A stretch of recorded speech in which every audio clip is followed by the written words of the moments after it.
남의 유익을 구하라 라는 제목으로 우리 하나님의 말씀을 전하겠습니다. 우리가 고린도 전서를 지금 읽고 있습니다. 그래서 제가 9장, 10장, 11장 오늘 그렇게 읽고 있는 걸로 제가 알고 있는데요.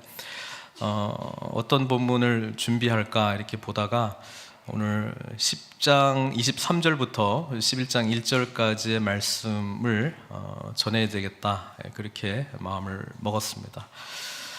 그리고 오늘 일부 예배 때는 우리 로렌스 선교사님이라고 지금 카자흐스탄에 계신 선교사님이신데 말씀을 전해주셨습니다. 제 설교 끝나고도 잠깐 우리 부인 되시는 실비아 선교사님께서 어떤 사역들을 하시는지 좀 나누게 될 텐데요.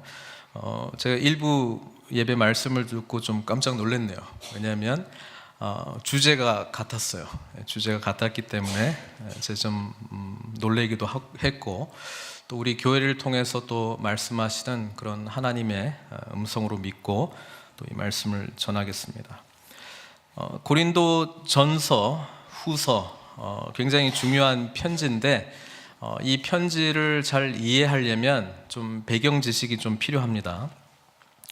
사도 바울이 이제 선교 여행을 하게 되는데 이 고린도라고 하는 도시에 개척을 하게 된 것은 그 2차 전도 여행 때 개척을 하게 됩니다. 그리고 이곳에 좀 오래 머물렀습니다. 약 1년하고 6개월, 1년 6개월을 머물면서 여기에 또 유명한 우리가 잘 알고 있는 브리스길라와 아굴라라고 하는 사람들을 만나게 되고 그들도 이제 나중에 리더가 되죠. 그래서 1년 반 동안 사역을 하고 이제 또 바울은 다른 곳으로 이동을 하게 됩니다. 그리고 다시 3차 전도 여행을 이제 떠나게 되는데 이 3차 전도 여행은 주로 에베소라고 하는 도시에 약 3년 정도 이렇게 머물러 있는 그게 이제 주 사역이에요. 근데 여기서 고린도 교회로부터 소식을 듣게 됩니다. 편지를 통해서 또는 고린도 교회 성도들을 통해서 여러 가지 이야기를 듣는데 그 이야기가 이제 교회 문제거든요. 교회에 이런 일들이 있습니다. 어떻게 하면 좋을까요? 그래서 이걸 다 이제 모아가지고 이렇게 이 문제는 이렇게 하십시오. 이 문제는 저렇게 하십시오라고 하는 편지가 고린도 이제 전서가 되는 거예요. 근데 우리가 고린도 전서를 쭉 읽어보면 재밌는 사실을 좀 발견하게 됩니다. 그건 뭐냐면 고린도 전서보다 먼저 쓴 바울의 편지가 있다는 것을 발견하게 됩니다. 그게 고린도전서 5장 9절에 나오는데 한번 같이 볼게요. 내가 너희에게 쓴 편지에, 그러니까 지금 이 고린도전서를 말하는 게 아니고 이미 보낸 편지를 말하고 있거든요. 그래서 학자들은 고린도전서 전에 쓴 편지가 있어서 그걸 뭐라고 불러야 될까요? 고린도 전전서 이렇게 부르는 거죠. 그래서 고린도전서의 편지를 이제 하나 쓴 게 있고, 근데 후서를 또 읽어보면은 눈물로 또 쓴 편지가 있어요. 그러니까 고린도전서하고 후서 사이에 또 편지가 있는데 우리에게 이제 남겨져 있지는 않습니다. 어떤 학자들은 뭐 나중에 후반부에 쓴 그 10장, 11장 뭐 이런 내용들이 그 눈물의 편지가 아니냐 뭐 이런 뭐 주장들을 하긴 하는데 어쨌든 내용은 없어요. 고린도 교인들과 적어도 이 편지의 내용으로 봤을 때는 4번의 편지 교류가 있었다라고 하는 걸 볼 수 있고요. 두 번째, 네 번째 편지가 고린도전서, 고린도 후서로 우리에게 남겨져 있습니다. 그래서 이 바울이 비록 이제 다른 곳에 있지만 교회에 늘 문제가 있었다는 것이고 이거 이제 어떻게 해야 됩니까? 뭐 이런 교류가 끊임없이 있었다라고 하는 것을 우리가 기억을 할 필요가 있습니다. 또 하나는 편지 말고 그 인편으로 고린도 교회의 상황들을 또 듣게 되는 내용이 나오죠. 고린도전서 1장 11절에 보면은 이렇게 기록되어 있죠. 내 형제들아 글로에의 집 편으로 너희에 대한 말이 내게 들리니 이렇게 이야기합니다. 글로에의 집안 사람들 중에 누군가가 이제 바울을 찾아갔습니다. 그리고 고린도 교회에 이런 일들이 있는데 문제가 뭐예요? 너희 가운데 분쟁이 있다는 것이라. 그래서 고린도전서는 우리에게 왜 남겨졌느냐? 고린도 교회에 문제가 많아서 사도 바울이 이 문제는 이렇게 우리가 접근해야 됩니다. 이렇게 하나님의 뜻은 이렇습니다. 또 자세히 읽어보면 내 생각은 이런데 이거는 주님이 말씀하신 건 아니고 내 생각은 이렇다. 그것도 좀 구분을 해가지고 또 말씀을 해요. 그래서 여기서 우리는 몇 가지 이제 생각할 내용들이 있어요. 그건 뭐냐면 사도 바울이 개척한 교회도 문제가 있었다. 문제는 초반부터 늘 있었다는 거예요. 근데 이 문제가 있었다라고 하는 거는 좋은 겁니다. 왜냐하면 그 문제들을 말씀 안에서 주 안에서 해결하면서 하나님의 뜻을 찾았고요.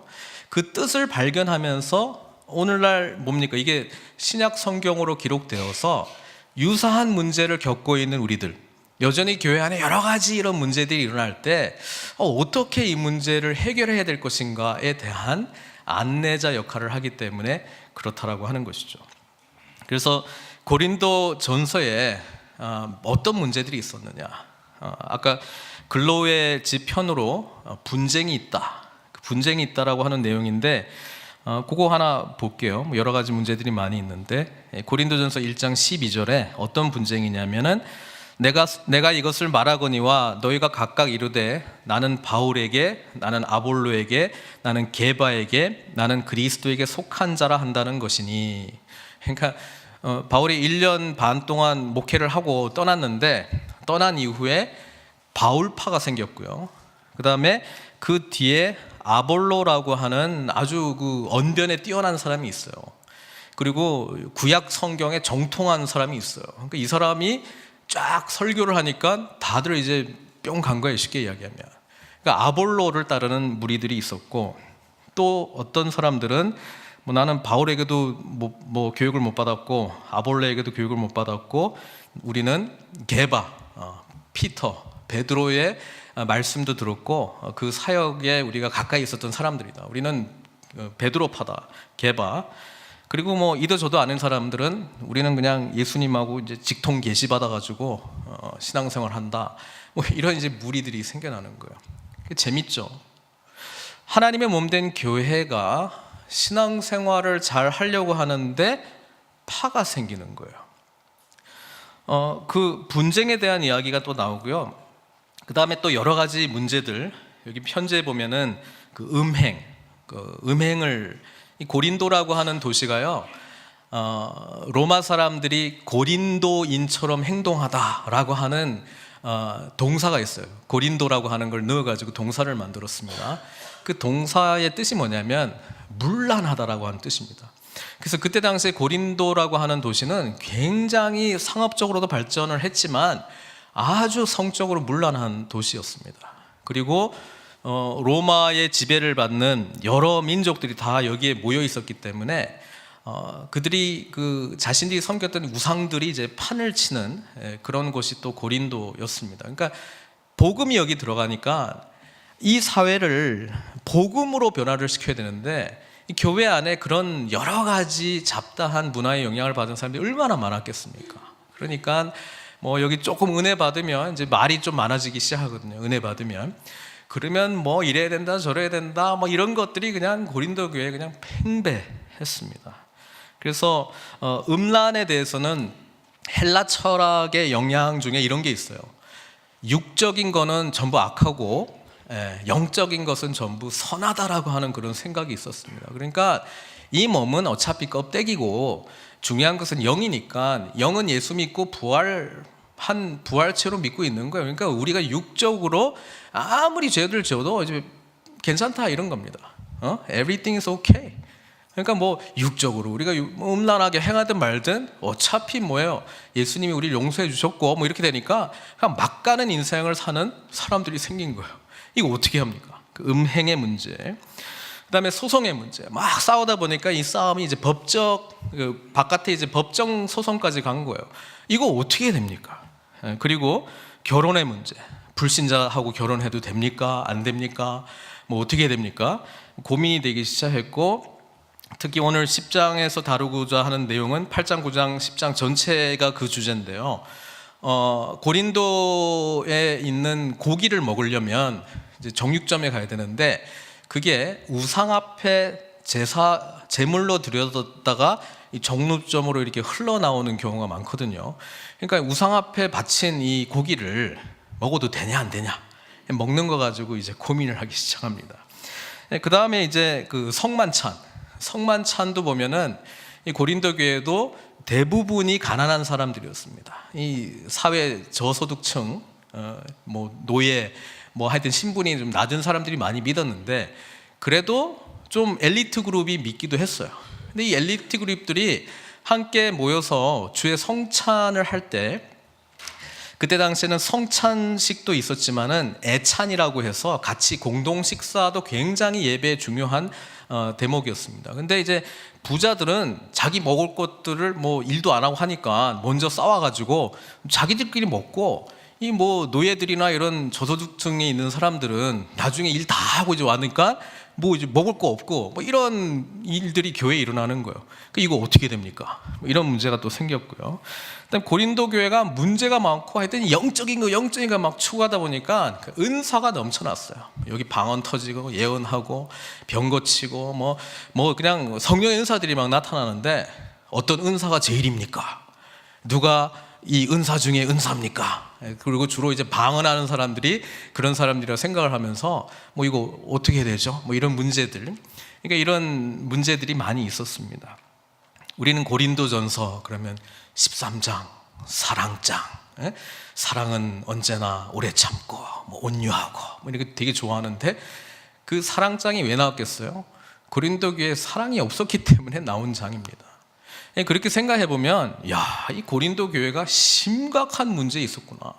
그리고 실제적인 것을 고민했던 사람들이구나 라고 하는 것을 우리가 생각해 보면서 신앙은 추상적인 내용이 아니고 우리가 하루하루 순간순간 호흡하고 사람들과 관계를 맺으면서 뭐 이 음식 먹고 저거 마시고 뭐 관계를 맺으면서 어떻게 살아가는 것이 하나님을 믿는 자로서 살아가는 것인가에 대한 끊임없는 실제적인 고민을 우리에게 알려준 책이다. 여러분 이 고민 안 하면요 교회에서는 거룩하게 세상에서는 모든 것이 가한 자처럼 살아가는 거예요. 이렇게 살다 보면요 하나님의 영적인 은혜로 말미암아 흘러나는 하나님의 통치하심의 개념에 우리가 그냥 공간과 시간을 딱 구분해가지고 주일날 이 시간은 거룩한 시간, 나머지는 뭐 내 마음대로 해도 괜찮은 걸로 내 나름대로 합리화하면서 여러분 우리가 신앙생활을 하게 될 가능성이 상당히 높다는 것입니다. 모든 매사의 문제를 말씀 안에서 하나님의 뜻이 무엇인가를 묻고 그 뜻에 순종하는 것이 여러분 예수 그리스도를 나의 주, 왕으로 모시고 하나님의 통치 아래에서 살아가는 삶인 줄로 믿습니다. 그래서 고린도전서가 굉장히 중요한 책이에요. 그래서 어쨌든 뭐 몇 가지 하나 빠져먹었네요. 우리 그 11장에 아까 성만찬의 문제도 있었는데 굉장히 재밌습니다. 여성분들이 이제 예배 드릴 때 그 복장 문제도 나와요. 머리에 뭐 수건을 써야 돼요, 말아야 돼요, 뭐 이런 거 질문하고 그럽니다. 그러니까 성경을 읽으시면서 사도 바울이 뭐라고 이야기를 했는가를 또 그것이 하나님의 말씀으로 우리는 기록되어서 받고 있는데 뭐라고 이야기했는가를 아는 것은 굉장히 중요하고 더 중요한 것은 지금 우리가 살아갈 때 우리는 하나님의 뜻 가운데 있는가, 하나님이 원하시는 그런 삶을 살고 있는가에 대해서 진지하게 물어봐야 된다는 것입니다. 근데 이것을 우리가 볼 때 문자적으로 접근하기 시작하면 조금 문제가 될 가능성이 많이 있습니다. 왜냐하면 아까 제가 여자들이 머리를 이렇게 가리고 예배드리는 것을 사도 바울은 어떻게 대답을 했냐면은 어떻게 한다고 했습니까? 사도 바울은 해야 된다고 했습니다. 여자들이 어떻게 감히 머리에 뭘 안 뒤집어 쓰고 예배 나올 수 있느냐. 근데 우리 앉아 계신 우리 여성분들 오늘 아무도 머리에 뭐 쓰고 있는 분은 없어요. 그러면 우리는 다 하나님의 말씀을 거부한 사람들입니까? 아니죠. 예. 오히려 천주교는 그거를 어떻게 합니까? 다 미사 드릴 때 뭐 쓰고 이렇게 하잖아요. 그렇죠. 그러면 누가 하나님의 뜻대로 한 거예요? 우리예요? 우리가 맞겠지. 저들이 틀리고 우리가 틀릴 수는 없잖아. 그렇죠. 예. 그러니까 문자적으로 보는 거에 문제가 이제 늘 문제가 돼요. 예. 이걸 문자적으로 보느냐, 문화적으로 이해하느냐. 그래서 성경에서 우리가 하나님의 뜻을 분별할 때는요, 말씀 가운데 중요한 원리를 찾아내는 게 중요합니다. 예. 원리를 찾아내는 게 중요합니다. 사도 바울이 그 이야기를 왜 했을까? 그리고 어떠한 기초를 가지고 이 이야기를 전달했을까? 근데 오늘 8장, 9장, 10장에 걸쳐서 우상 앞에 받쳐져 있는 고기를 먹어도 되느냐 안 되느냐 이제 물어보니까 사도 바울이 뭐라고 되냐면 어떨 때는 되고 어떨 때는 안 된다 그렇게 됐습니다. 똑같은 고기인데요. 예. 일단 누구 집에 초대받았는데 불신자 집에 초대받았어. 근데 고기를 먹으라 그랬는데 뭐 그냥 그때는 그냥 감사함으로 먹으라 그러고, 그런데 정보가 흘러나왔어. 이게 사실은 우상 앞에 바쳐진 고기입니다. 그러면 먹지 말라. 어떨 때 먹고 어떨 때 먹지 말라. 뭐 어떻게 하라는 거예요? 네. 성경 읽으실 때는요, 정말 중요한 대원칙, 원리들이 무엇인가를 찾아내야 돼요. 그것을 찾아내지 못하면 우리가 하나님의 말씀을 지킨다라고 하는 신념으로 오해할 수도 있고요. 지킨 사람들의 특징이 뭐냐면 또 안 지킨 사람들 무조건 또 정죄합니다. 판단하고 나는 하는데 저는 왜 안 해? 그래서 신앙이 없어. 가짜 신앙일 거야. 잘못된 신앙일 거야. 뭔가 부족한 신앙일 거야.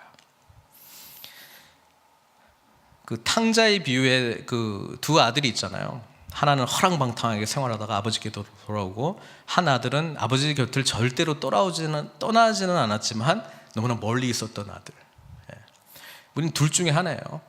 하나님의 사랑을 빙자해서 방종하는 삶을 살든지, 하나님의 사랑을 내가 뭔가를 해야지만 된다라고 하는 생각 속에서 지키고 남 못 치는 것 자꾸 정죄하고, 두 가지 다 복음의 길이 아니거든요. 복음은 간단합니다. 예수 그리스도께서 우리를 위해서 행하신 일이 복음이에요. 우리를 위해서 죽으셨어요. 우리를 살려주셨어요. 우리 하나님 자녀를 만들어주셨어요. 우리에게 하나님의 놀라운 은혜와 축복들을 주셨어요. 그러니까 내가 뭘 하고 자시고 그런 거 없어요. 그러니까 방종할 수 없어요. 받은 은혜가 많기 때문에 제대로 하나님을 기쁘시게 하는 삶을 살고 싶고요. 그 다음에 반대로 나는 이런 걸 지켜서 하나님 앞에 뭔가 정말 하나님이 인정하는 사람이 될 거야 라고 하는 쪽도 틀렸어요. 왜냐하면 내가 뭘 해가지고 하나님이 인정할 수 있는 뭐 그런 것이 없기 때문에요. 그러니까 주님 안에서 자유를 느껴야 되는 거예요. 그래서 늘 모든 공동체 안에는 이 서로 이 사람들이 섞여 있는 거예요. 서로를 바라보면서 주님을 바라보게 해준다 이 말이에요. 그래서 오늘 본문 속에 두 가지 중요한 대원칙이 나와 있는데, 첫 번째가 오늘 설교 말씀 제목이기도 하고요. 뭡니까? 자기 유익을 구하지 말고 남의 유익을 구하라는 거예요. 아무리 모든 것이 우리에게 허락되었을지라도 내 생각대로 내가 그렇게 옳다고 생각했기 때문에 그거 하지 말고 남의 유익을 구하라는 거예요. 근데 자세히 봐야 되는 게, 이 남의 유익을 구한다라고 하는 명분으로 사실은 우리가 또 우리 생각을 집어넣어 가지고 남한테 이렇게 하니까 유익이 되겠지 이렇게 생각할 수도 있거든요. 그런데 33절에 이 유익을 구한다라고 하는 내용이 무엇인지 너무나도 구체적으로 잘 표현하고 있어요. 같이 한번 읽어보겠습니다. 나와 같이 모든 일에 모든 사람을 기쁘게 하여 자신의 유익을 구하지 아니하고 많은 사람의 유익을 구하여 그들로, 오케이, 이게 대원리입니다. 여러분, 우리가 다른 사람에게 유익이 되려고 한다면요, 그 유익은 그 사람이 그리스도께 더 가까이 가게 하는 길입니다. 이게 대원칙이에요. 내가 가지고 있는 사랑의 정의를 가지고 상대방에게 유익이 되겠지 하는 것은요, 때로는 무례한 유익이 될 가능성이 많습니다. 우리 사랑이 무례한 사랑이 될 수가 있어요. 강압하는 사랑이 될 수 있어요. 위협하는 사랑이 될 수 있어요. 너무 많이 퍼부어져가지고 그냥 난 눈치 보게 만드는 사랑으로 막 변질시킬 수가 있습니다. 그런 유익이 아니고요. 상대방을 우리가 유익하게 하는 가장 중요한 목적은 그 사람이 구원에 이르도록, 이미 받은 구원이 더 성숙하도록, 쉽게 이야기하면 예수님을 더 진하게 만나도록 하는 데 유익이 되냐 안 되느냐, 그거가 제일 중요한 원칙이라는 것입니다. 그 다음에 중요한 대원칙은요 31절이죠. 같이 읽겠습니다. 그런즉 너희가 먹든지 마시든지 무엇을 하든지 다 하나님의 영광을 위하여 하라. 네, 사도 바울은 아주 놀라운 지혜를 가지고 있어요. 문제를 다루면서 항상 본질이 뭔가를 이야기해요.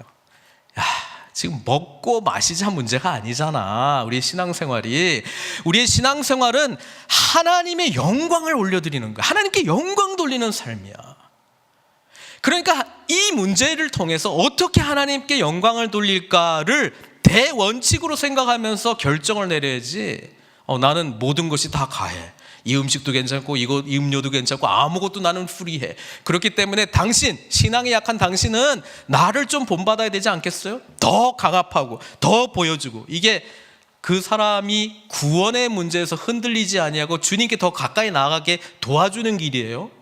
나는 옳잖아요. 나는 이렇게 알고 있고 당신은 잘 모르고 있으니까 좀 나처럼 닮아봐, 배워봐, 이렇게 강압하는 게 아니잖아요. 여러분, 우리가 어떻게 하나님의 은혜 가운데 한 사람을 구원의 길로 인도할 수 있습니까? 우리 안에 역사하시는 하나님의 놀라운 사랑과 은혜를 삶으로 보일 때에 가능하다라고 하는 것이죠. 그럴 때 우리가 하나님께 영광 돌릴 수 있다는 말입니다. 그래서 오늘 오전 본문 말씀이 로마서 14장인데 하나님의 영광을 위하여라고 하는 의미를 제가 좀 풀이를 좀 하려고 합니다. 하나님의 영광을 위하여는 우리 그 다니엘 기도회 때도 마지막 그 21제 말씀에 나왔지만 예수 그리스도의 얼굴을 볼 수 있을 때, 그때 그 얼굴을 통하여 하나님의 영광을 우리가 알게 되는 거예요. 하나님께 영광 돌린다는 말은 하나님 먼저, 하나님 나라 먼저 라고 하는 의미거든요. 그래서 로마서 14장 17절에 하나님의 나라는 먹는 것과 마시는 것이 아니요 오직 성령 안에 있는 의와 평강과 희락이라고 분명하게 이야기하고 있습니다. 로마서 14장 오늘 일부 예배 때 말씀입니다. 이것도 먹는 거 마시는 거의 문제였거든요. 어떤 특정한 날짜 중요하게 생각하는 거의 문제였거든요.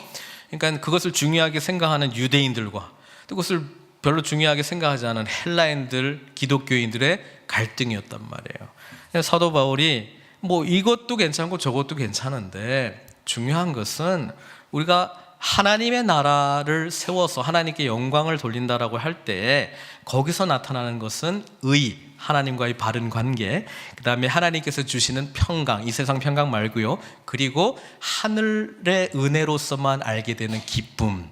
그래서 하나님 나라 공동체로 모이게 됐을 때는 이 모든 것이 누려질 것이다라고 하는 거예요.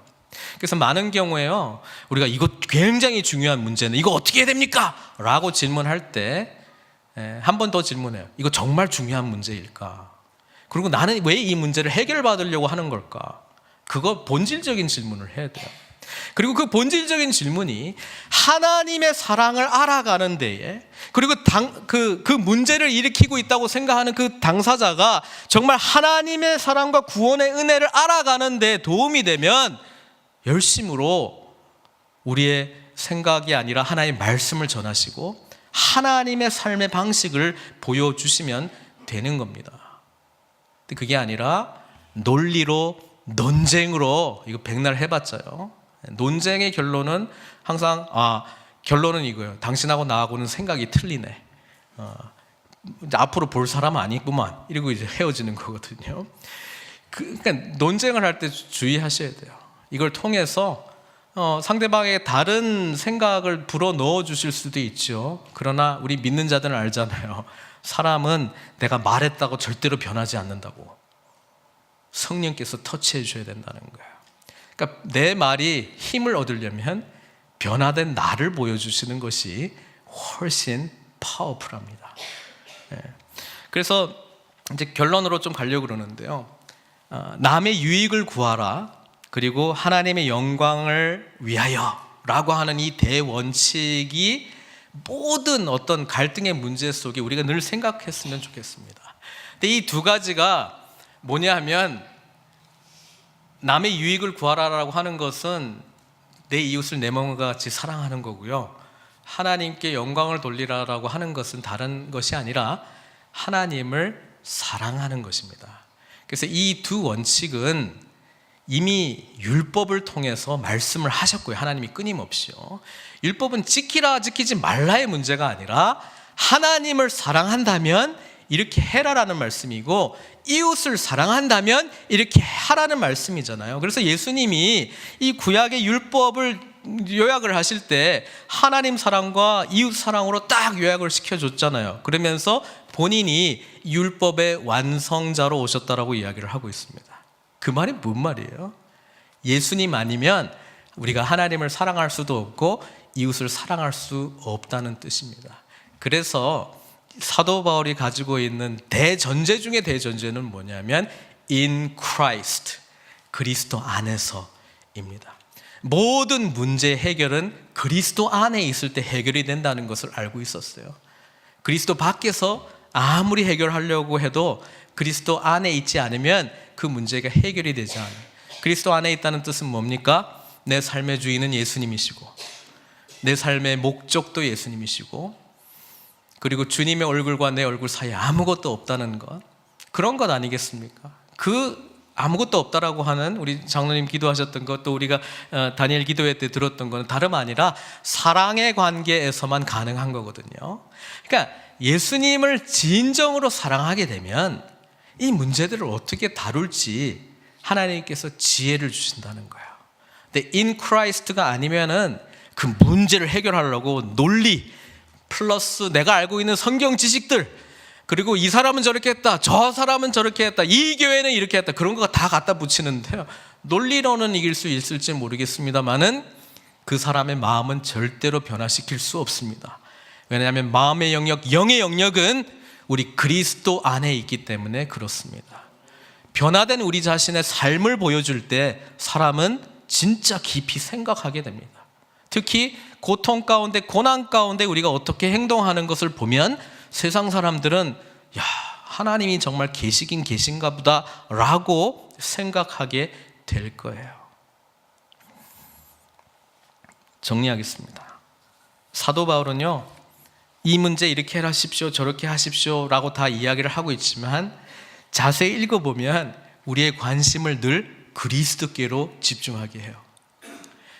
고린도 교회가 문제 많은 교회라는 것을 알고 있었습니다마는 사도 바울은 고린도 교회를 어떻게 정의 내립니까? 1장 2절이죠. 저는 이 고백이 사도 바울이 모든 문제를 해결하는 실마리가 된다고 저는 생각을 합니다. 같이 한번 읽겠습니다. 고린도에 있는 하나님의 교회 곧 그리스도 예수 안에서 거룩하여지고 성도라 부르심을 받은 자들과 또 각처에서 우리의 주 곧 그들과 우리의 주 대신 예수 그리스도의 이름을 부르는 모든 자들에게, 여기 교회의 정의가 나오잖아요. 그러니까 뭐냐면 하나님의 교회 이꼴 곧 그리스도 예수 안에서 거룩하여지고, 우리 인간적인 지식과 논리로 사람이 거룩해지지 않습니다. 예수 안에서 거룩해지는 거예요. 따라서 우리가 다른 사람에게 유익을 끼치기를 원하신다면 그 당사자가 예수님을 어떻게 깊이 만날까를 고민하시고 기도하시고 그 장을 펼쳐줘야 된다는 것입니다. 성도라 부르심을 받은 자들, 나는 저 사람이 못마땅해도 예수 그리스도는 그 사람이 예수 그리스도를 나의 구주로 고백을 했다면 성도라 불러주셨다는 거예요. 그래서 우리는 가끔 마음에 들지 않는 사람을 바라보고 그분도 내 옆에서 같이 예배드리고 찬양하는 모습을 보면은 막 놀라워해야 됩니다. 당신 안에도 예수님이 계시는군요. 주님의 사랑이 이토록 넘쳐나고 엄청나군요. 이런 걸 그냥 깜짝깜짝 놀라야 된다는 것이죠. 그리고 예수님께서 그 사람을 변화시켜 주실 겁니다. 그래서 우리의 유익과 하나님께 영광 돌리는 것은 결국 우리 개인이, 우리 공동체가 하나님과의 깊은 사랑의 관계를 누리고 있느냐 못 누리고 있느냐에서 결판이 나는 것이지, 이야기한다고 알아들을 성질이 아니라고 하는 내용입니다. 예수님은 먹는 문제를 가지고 이 유대인들이 끊임없이 공격했거든요. 뭐 안식일날 뭐 먹는다, 제자들은 뭐 손도 안 씻고 먹는다, 이런다 저렇다라고 할 때 우리 예수님은 어떻게 대답을 하셨어요? 사람이 입으로 들어가는 게 들어온 게 아니고 입에서 나오는 게 들어온 거라고 했잖아요. 입에서 나오는 거는 마음의 문제라고 이야기를 했잖아요. 마음을 변화시켜 주는 거는 오직 하나님과의 바른 관계에서만 변화가 되는 것인데, 이 죄의 문제로부터 해결되어서만 마음이 변하는 것인데, 결국 뭐예요? 구원의 문제라고 이야기를 해주고 있는 것 아니겠습니까? 우리는 그 은혜를 받은 자들입니다. 그래서 사도 바울이 고린도전서 11장 1절을 아마 대원칙 중에 대원칙으로 이렇게 세운 것 같아요. 내가 그리스도를 본받는 자가 된 것 같이 너희는 나를 본받는 자가 되라. 아니, 사도 바울이 얼마나 잘났길래 자기를 본받으라고 이야기를 했을까? 사도 바울의 고백은 이거죠. 나는 내가 너희들에게 보여줄 하나의 본이 있다면, 나는 끊임없이 부족하지만, 여전히 무너지지만, 여전히 연약하지만 예수님을 닮아가려고 무단히 노력한다는 거예요. 근데 그 예수님을 닮아가려고 무단히 노력하는 것을 복음이랑 연결시켜 버리면 이런 거예요. 그리스도를 우리가 어떻게 닮아갑니까? 그리스도의 넘치는 사랑의 은혜 가운데 잠기는 거거든요. 그러면 결국 하루를 시작할 때에 십자가에서 시작해야 되는 거예요. 그러니까 사도 바울의 분명한 고백, 나는 날마다 죽노라, 내가 그리스도와 함께 십자가에 못 박혀 죽었나니 라고 하는 이 놀라운 고백을 가지고 사도 바울은 하루를 시작했다라고 하는 거예요. 그렇기 때문에 예수님의 사랑이 부어짐을 깨닫고 내가 다른 사람을 섬길 수 있고, 다른 사람의 유익을 구할 수 있고, 이 유익의 목적은 뭐예요? 그 사람이 구원의 문제를 다루는 데 있어서 하나님께 더 가까이 하겠다라고 하는 것 아니겠습니까? 영적 리더십은 이겁니다. 우리 교회에서 나타나야 될 영적 리더십은 이겁니다. 제 삶 가운데 보여주고 싶은 것이 이겁니다. 문제가 일어나고 아픔이 있고 뭔가 맞지 않고 여러 가지 갈등의 소용돌이 속에 있을 때에 내 자신이 그리스도를 본받기 위하여 십자가 앞에 납작 엎드리고 그분의 놀라운 한량없는 은혜를 경험하고 그 받은 은혜로 말미암아 섬기고자 하는 그 결단으로 나아가게 하는 하나님의 놀라우신 은혜를 경험하는 것, 이것이 우리가 경험해야 되고 나타내야 될 영적 리더십의 핵심인 줄 믿습니다.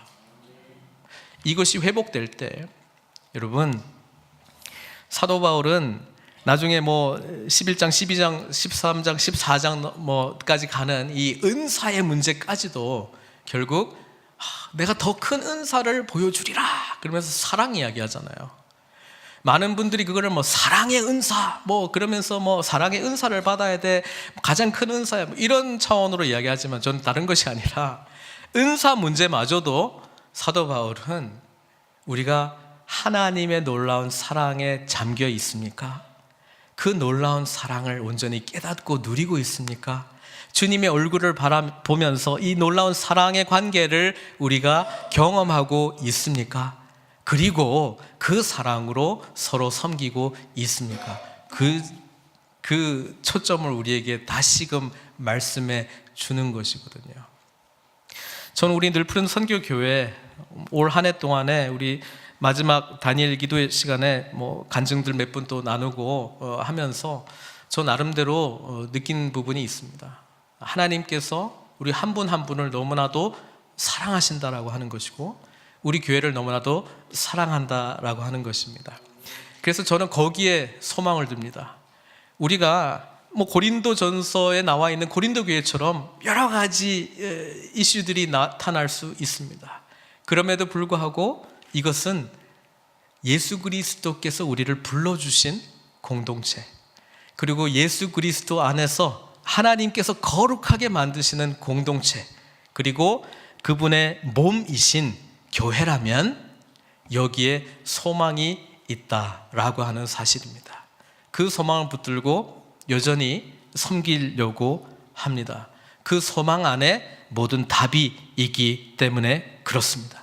그것은 바로 예수 그리스도, 그분의 놀라운 사랑의 은혜에 잠기는 것이고, 그럴 때에 우리가 이웃을 섬기는 것으로, 다른 사람의 유익을 진정으로 구하는 것으로, 그리고 하나님께 영광 돌리는 삶으로 우리 하나님께 나아가게 될 줄 믿습니다. 함께 기도하겠습니다.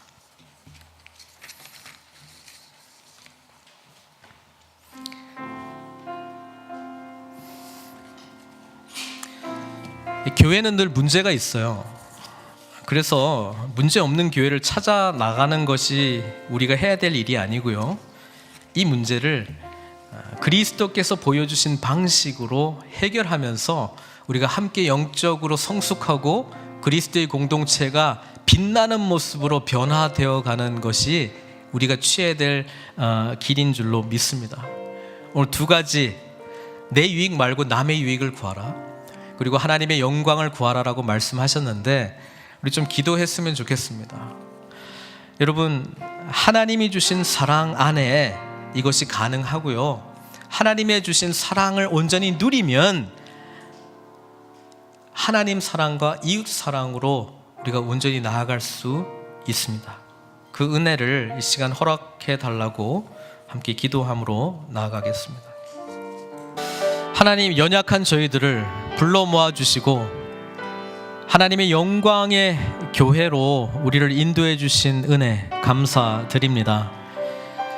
교회를 자세히 들여다보면 마음에 맞지 않는 것도 있고, 또 불편한 것도 있고, 또 이렇게 하면 더 좋을 텐데, 저렇게 하면 더 좋을 텐데, 아니 이렇게 해야 되는데, 단정하고 정죄하는 모습으로 우리 서로를 바라볼 때도 있습니다. 그럴 때 오늘 말씀을 붙들고 진짜 본질적인 문제가 무엇인지 볼 수 있는 지혜를 허락하여 주시옵소서. 주님의 은혜입니다. 은혜 받아야 됩니다. 하나님의 사랑에 잠겨야 됩니다. 그 사랑의 은혜 속에 다른 사람의 유익을 진정으로 구하기 위한 자로 쓰임받게 하여 주시고, 삶의 전 영역 가운데에 하나님 나라 주님의 영광 위하여 사랑의 관계가 더욱더 짙어지도록 우리 선하신 하나님, 우리 한 사람 한 사람 붙들어 주시옵소서. 주님의 은혜 가운데 옆 사람을 바라볼 때 그분과 함께 하시는 주님, 울고 계신 주님, 애통하는 주님 보게 하여 주시고, 연약한 우리가 손에 손을 잡고 아름다운 하나님의 공동체를 일구어 나갈 수 있도록 은총 베풀어 주시옵소서. 예수님의 귀하신 이름으로 기도드리옵나이다.